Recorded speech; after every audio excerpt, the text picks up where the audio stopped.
আমাদের আজকের recipe dry মশলা prawn. এই রেসিপিটা খুব চটজলদি হয়ে যায় আর খেতেও খুব সুন্দর হয়। রেসিপিটা ভালো লাগলে আপনারা লাইক, শেয়ার, কমেন্টস অবশ্যই করবেন।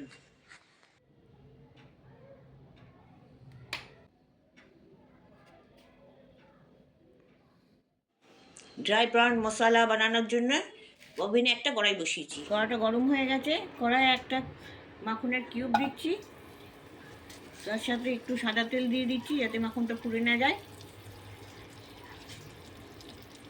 চিংড়ি মাছের সাথে মাখনের কম্বিনেশনটা খুব ভালো যায়।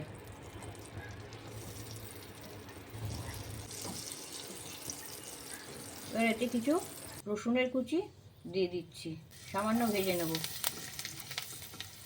4টে রসুনের কুচি এটা দেওয়া আছে।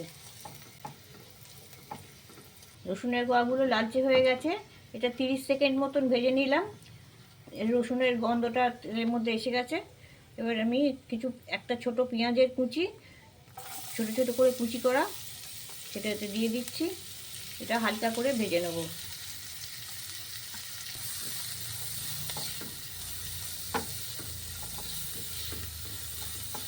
এটা ততক্ষণই ভাজবো যতক্ষণ না এটা নরম হয়, তার থেকে বেশি ভাজবো না।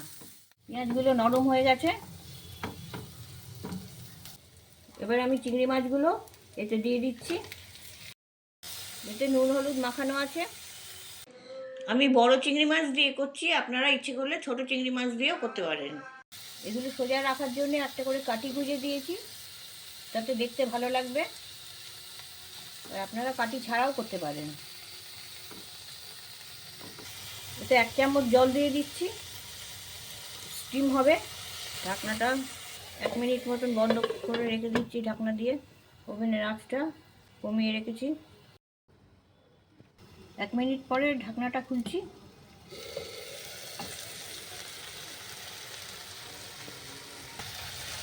একটু নাড়াচাড়া করে নিচ্ছি। চিংড়িগুলো খুব বেশি বড় বলে ওই জন্য আমি একটু স্টিম করে নিলাম।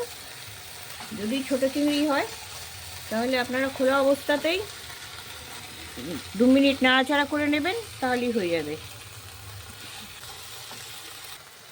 একটা মশলা দিচ্ছি।